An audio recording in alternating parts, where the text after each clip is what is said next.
I had this realization about 2 years ago. I'm spending a lot of energy and time reading and even doing research on leadership. It is the most talked about subject in the social sciences, in organizational life than any other. In fact, there's like 6,000 books written on the subject of leadership to this date. You go to Amazon.com, stick in leadership, 6,000.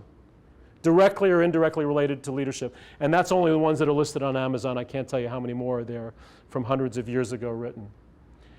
And almost every year, in spite of the fact that it's one of the most talked about subject on the planet, every year we read about a leadership crisis.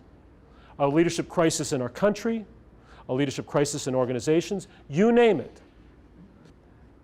I started to have this realization is that maybe the problem is not so much that there aren't any great leaders, but maybe my expectations are too high. So I'm going to just fast forward a little bit here for a second.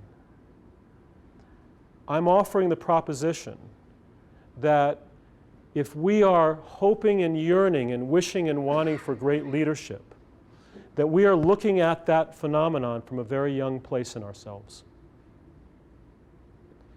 In a very young part of me, I realized 2 years ago that my wishing and wanting for great leadership is like wishing and wanting for the parents I didn't have. And it's inevitable at some level, if we're yearning for something outside ourselves, it's because something's not complete inside of ourselves. And so my journey started with a question, where are they out there? And with a deeper question, where is it in here? Because the question, where is it in here, is a much more mature question. Roughly 2/3 of all adults have little or no confidence in their leaders in all walks of life. Roughly 1/3 would say, I'm satisfied with my leader. This comes from research that's done every year for the past 30 years. And you know, for the past 30 years, that particular fact has remained stable. 30 years ago, 2/3 of all adults.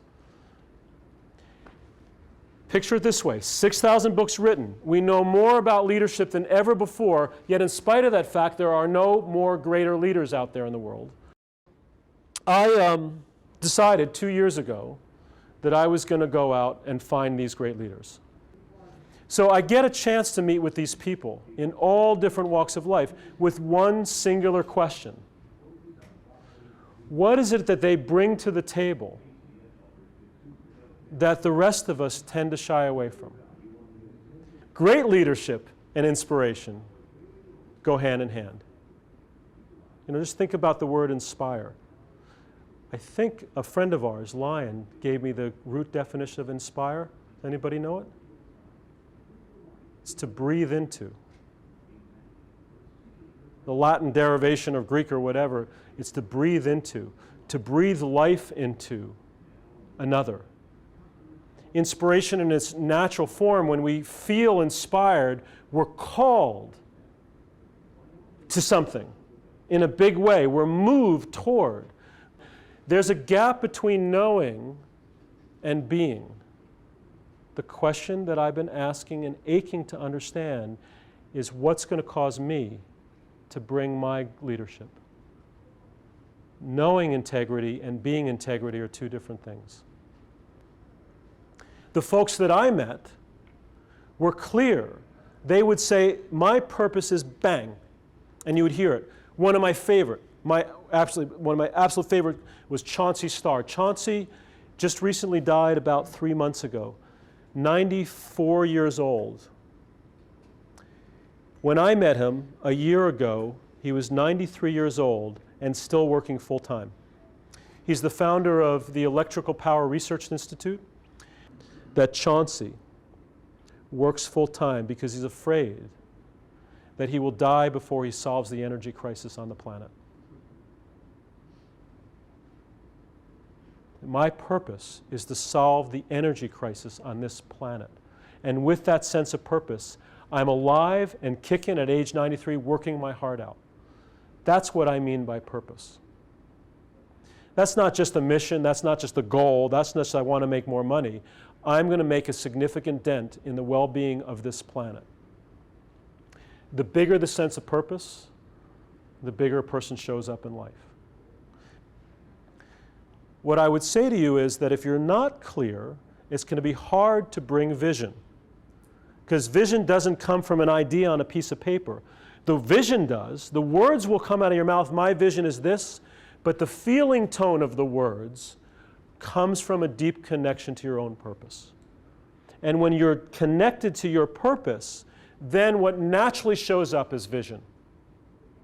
And what naturally happens, it inspires people. And who does it inspire? It inspires the people who share your vision and share your purpose. It won't necessarily change somebody, but it will attract people who say, yes, that's why I'm here, that's how I want to contribute. A map is an image that says, not only do I know what truth north is, but I know how I'm going to get there. I have an image of what it's going to take for me to navigate to that point. And Bannis would say things like, I'm clear that BevMo will be differentiated in the industry because of the quality of customer responsiveness. It's not our product, because you can get the product anywhere. It's not the storefront, because the storefront is pretty nondescript, although merchandising and choosing the right products and setting it up, those are all important. He said the one thing that will differentiate us is the smile on that person's face when you walk in the door and the experience you have in interacting with that person as you buy the product. And that's the one thing that will make us or break us. So he's rock solid clear about that. He had like a 5 or 6 step plan. He was absolutely articulate. He said, I'm now in the 7th year of my plan, and here's what we're doing. And you know what? Everybody in the company knows exactly what the map is. There's no confusion about it. There's no distortion about it, and there's nobody there that's unwilling and uncommitted to that map. 99 out of 100 organizations are led by people who actually are not very clear, not very focused. They'd go, we want to have products that are the lowest price, the highest quality. How do you do that? Lowest price, best products, lowest cost, fast service, and best customer service. And I want all things. That's my strategy. It's not a strategy. It's I want to be everything to everybody. It lacks focus. It lacks clarity. And as a result, the organization is all over the place. A map has internal integrity to it and consistency to the vision. The gravity, the sense of their own weight, comes from their comfort in who they are. And when you are comfortable in who you are, you're also comfortable with who you're not. Meaning I am clear about my gifts and what I bring, and I'm clear about what I don't bring, and I'm comfortable with both. And therefore I make no apology about my mistakes. I understand that I make mistakes. I'm okay with it. I'm not self-incriminating when I make a mistake.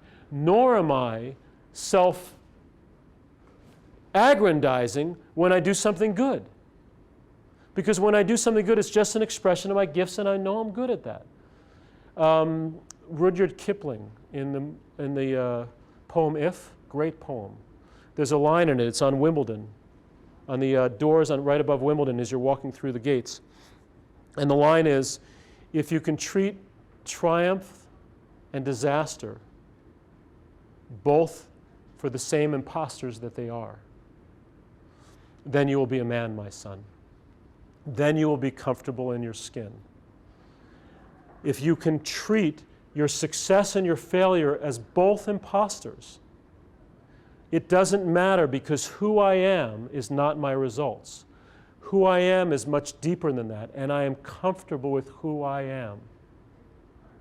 The moment you say yes, I am absolutely great about you achieving things far beyond what I'm able to achieve. Now you have the potential to supporting others in their leadership. And that gravitas, that sense of wow, came from I'm here, I'm not moving, I'm good about who I am, I'm good about who I'm not, I'm clear about where I'm going, and I'm anchored in my values. And that's why we feel that sense of wow. Now there's an extraordinary leader.